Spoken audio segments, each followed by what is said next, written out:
Maka si suami merasa, oh ini bawaan hamil. Ya, tapi sudah seminggu kok begini terus.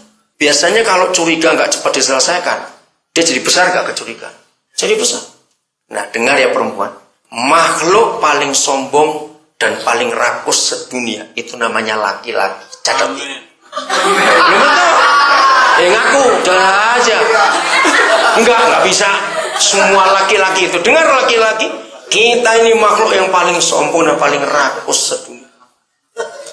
Nah, laki-laki yang nggak salah tapi dituduh salah, itu emosi betul. Nah, dalam penelitian saya ngeri.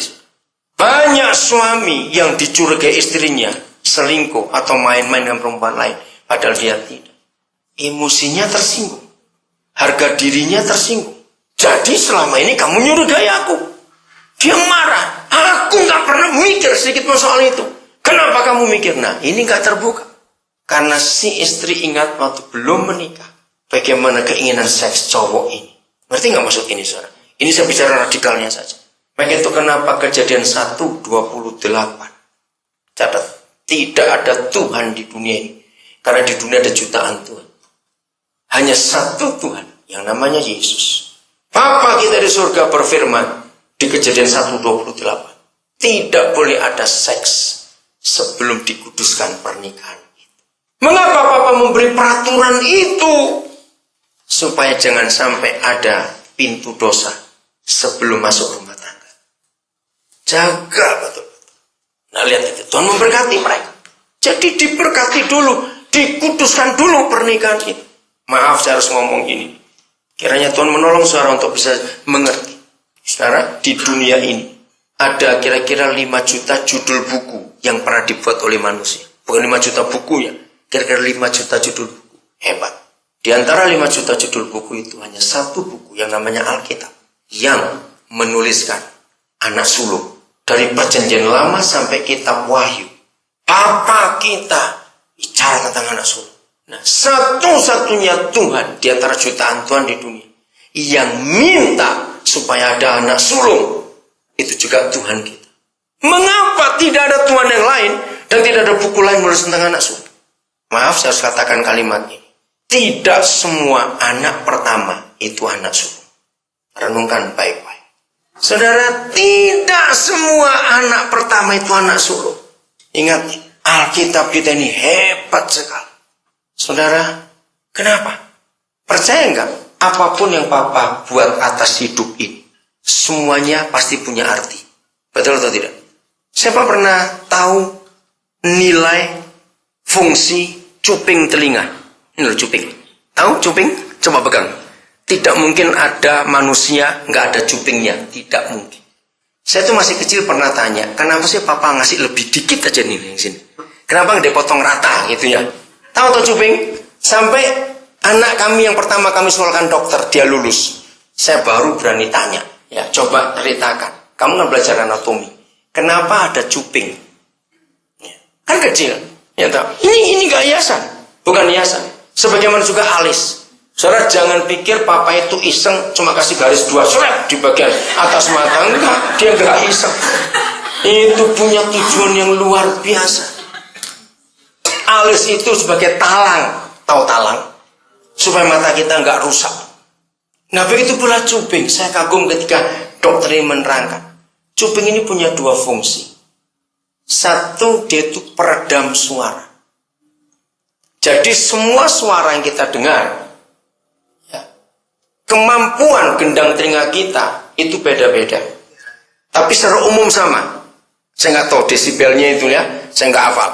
Nah, kalau ada suara yang amplitudo getarannya melebihi gendang telinga kita, waktu akan masuk ke telinga kita, maka suara itu minta visa dulu. Tahu kan minta visa?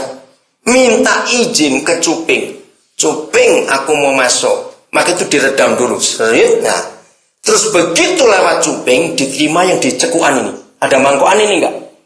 Ini jangan dipikir Tuhan iseng juga. Kenapa dikasih mangkok? Tahu kata mangkok ini? Yang di belakang sini. Saya tanya kok diam saja ya. Ini saya jawab gitu loh. Nah, anak-anak ini. Tahu ya, cuping ini, kok cuping yang mangkokan ini. Nah, ketika suara permisi lewat cuping, aku mau lewat, maka peredaman kedua di mangkokan ini. Baru dia diterima oleh gendang telinga. Saya bersyukur papa kita teliti seperti itu. Jadi waktu dia buat ini dia bukan lupa, kok nggak diratain, enggak. Yang kedua, saudara, ini untuk keseimbangan. Siapa dulu waktu masih kecil suka main layang-layang? Kamu juga? Kasihan. Suka naik genteng juga jadi. Aduh. Nah, kalau layang-layang kita nggak terbang atau apa istilah Sunda itu? Kalau orang Sunda bilang nyinting gitu, apa? Ngapung.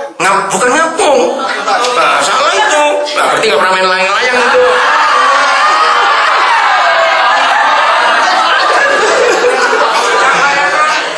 Apa itu nyinting? Kalau orang Sunda bilang nyinting, nggak balance, nggak imbang itu, maka yang berat sebelah atau ngiringan kita kasih apa?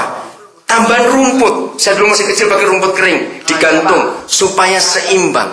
Apa? Karet. Jangan terlalu berat kalau karet itu. Nah, saudara, jadi kalau sampai cuping ini dipotong, maka kita nggak akan seimbang. Mau coba silakan. Dengan miring-miring kamu jalan nanti itu. Bayangkan kalau cuping saja ada artinya yang luar biasa. Nah, dengarkan gadis-gadis, dengarkan cowok-cowok. Awas kalau kamu, saya berkata kamu itu umum, bukan saudara ya, saya berkata umum. Awas kalau ada cowok-cowok yang pernah memerawani gadis lalu ditinggal. Dengarkan ini. Jadi ketika semua perempuan punya selaput darah di rahimnya, papa buat itu bukan karena iseng. Katakan amin. Selaput darah itu yang membuktikan perempuan itu akan melahirkan anak sulung. Kalau pecahnya selaput darah itu setelah dikuduskan pernikahan, sampaikan kebenaran ini. Kalau saudara baca Ibrani 12 dan Wahyu 14, ya, saudara akan kaget. Papa di surga sangat mengharapkan di dunia ini akan ada sebuah gereja yang anggotanya anak sulung semua. Saya pikir, kenapa Papa sampai engkau minta seperti itu? Saya kaget. Ternyata anak-anak sulung itulah yang akan mengalahkan iblis di dunia ini. Maka itu kenapa Alkitab begitu tegas bicara soal kegadisan, kesucian, keperawanan. Hebat sekali karena dia cari anak sulung. Nah, setan itu kurang ajar untuk merusak. Maaf, untuk menghancurkan yang dia bisa hancur. Yang untuk menghancurkan yang bisa menghancurkan setan. Dia setan tahu adalah anak-anak sulung. Maka supaya nggak ada anak sulung di dunia, free sex ditawarkan. Supaya nggak ada anak sulung. Maka itu ketika saya belajar dari Roh Kudus, tidak semua anak pertama anak sulung saya. Jaga ya cowok-cowok, jaga diri. Satu hari saudara, saya itu kalau konseling orang, saya itu pakai cara dokter. Artinya begini, setiap bulan saya itu punya jurnal. Jadi bulan ini kasus apa yang saya paling banyak ada. Nah, suatu saat saya lupa di tahun 80-an awal begitu, saya tuh banyak sekali menghadapi laki-laki gagal. Ada suami pengusaha gagal, hamba Tuhan gagal, anak orang kaya gagal, kuliah sampai ganti-ganti. Kenapa? Dalam kondisi seperti itu saya selalu tanya, Papa ada apa? Lah dokter itu kan begitu. Dokter, kalau ini contoh yang paling gampang. Ternyata bulan ini pasien paling banyak adalah diare. Ya, contohnya begitu. Maka dia harus telepon teman dokter lain di lokasi daerah yang sama. Kalau sampai 3 dokter di daerah yang sama, bulan itu pasiennya sama-sama banyak diarenya, maka mereka harus ngomong kepada pemerintah bahwa ini wabah. Ngerti maksudnya? Nah, saya pakai cara itu.